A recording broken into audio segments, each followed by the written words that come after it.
We are the heartbeat of Seattle. Hello, and thank you for stopping by. This is part two of a two-part video on the history of the Central District in Seattle. So, without further ado, on to the next video, which will be about 10 minutes long. The first one was about 10 minutes long. So, again, without further ado, part two of the history on the Central District.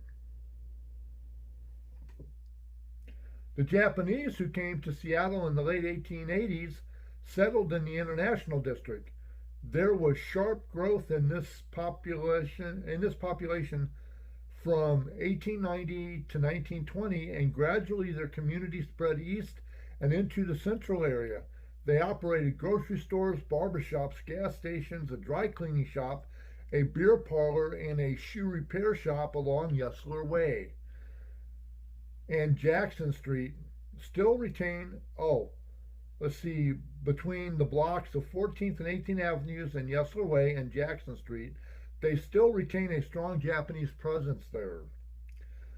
The Buddhist church, Seattle Koyanzen Church, Konko, Wisteria Park Japanese Congregational Church, Kirio Nursing Home, and Kawabe Memorial House. Now I pronounced those wrong, so forgive me.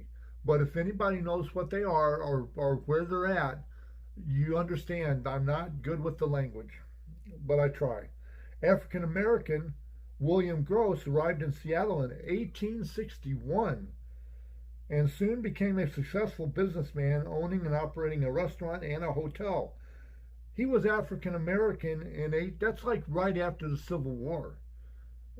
And he came to Seattle and became very popular and very famous, owning a restaurant and a hotel. In 1890, he built a home on his 12 acres of land between what is now East Olive Street and East Madison Street at 24th Avenue. This property was purchased in 1882 from Henry Yesler for a reported $1,000 in gold coin. The area attracted other African Americans and became one of the first black settlements in Seattle. Wow, that was back in the 1880s. A settlement of single black transient workers developed around Jackson Street, and middle-class black families settled near East Madison. Eventually, these two communities merged. Black-owned and operated businesses that flourished along East Madison during the early 1900s included barbershops, restaurants, a fuel yard, a drugstore, a hotel, and a theater, churches, the first African-American Methodist Episcopal Mount Zion Baptist Church, and cultural organizations were also established on and near East Madison District. After World War II, the central area became home to most of Seattle's growing black population. Because of the housing discrimination and restrictive covenants, after World War II, the central area became home to most of Seattle's growing black population because of housing discrimination, and restrictive covenants. Okay, so what it once was a thriving multicultural community of Jewish, Japanese, Polish, German, African Americans. I mean, it was like everybody was like a melting pot, and everybody enjoyed business there. They enjoyed they enjoyed life, and they made good money for the time. But World War II happened, and a lot of the Seattle area didn't want blacks to live there, so they were pushed into the Central District. The Jewish population began to move to Seward Park and to the east side, leaving their synagogues to black Christians and to city institutions. The Japanese and European American population in the area decreased as well. Civil rights. A natural outcome of segregation housing, a natural outcome of segregated housing was de facto segregated schools, and by the late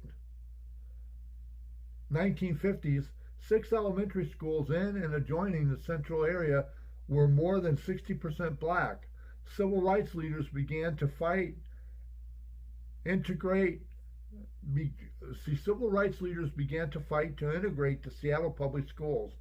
They called for the closure of Horace Mann School, whom supported by the school board, won support by the school board to begin a voluntary racial transfer program, and in 1963, and successfully waged a boycott of the schools on 2 days in the spring of 1966. These and other efforts to integrate the schools finally resulted in mandatory busing in 78. Okay, so, yeah. And then gentrification, I'm going to skip to that. I'll probably go back and read the rest of this, but that's an awful lot to read, and my video's creeping up to almost 16 minutes. Gentrification. The 1990s have seen a gradual change in the color and economic status of the area's residents. Many of the African American residents have moved south along the Rainier Avenue corridor into Renton and Skyway. Gentrification is on the rise, and a number of white couples with children are moving in. I'm not down on anybody really, but I'm telling you, man, it's like whites predominantly see something and they've got to have it. Rap music. Black Americans founded rap music in like the late 70s, early 80s, mid 80s. White kids liked it and they thought they could do it too, and there you go, Eminem. There are still black families living in the area. Oh, it says here, gentrification is on the rise. A number of white couples with children are moving in.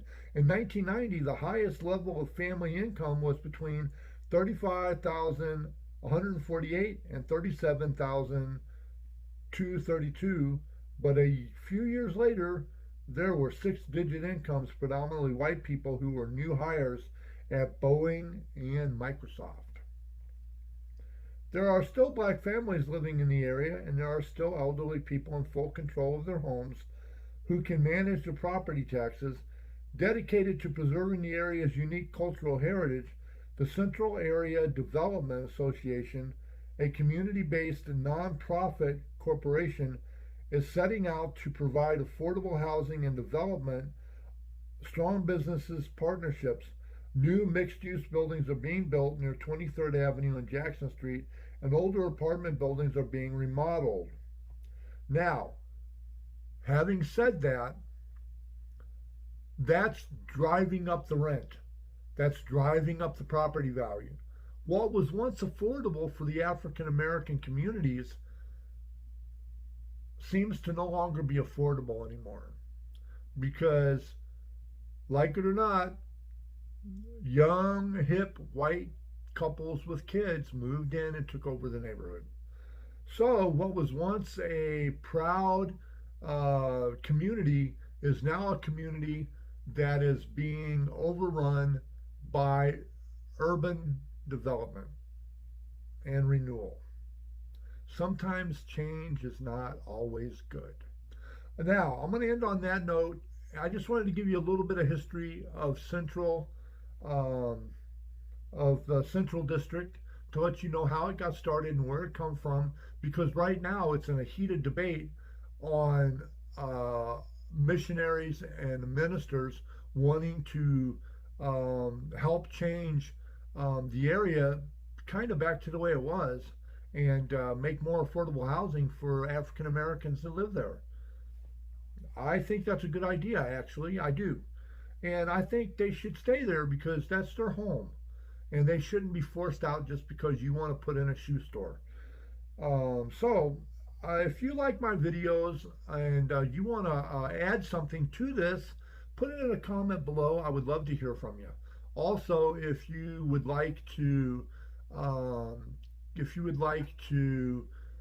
Give me a big old thumbs up. Hit that thumbs up. Squash that like button.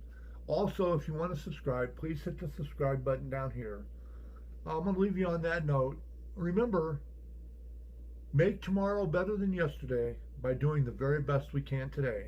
And to all the fathers out there, happy Father's Day.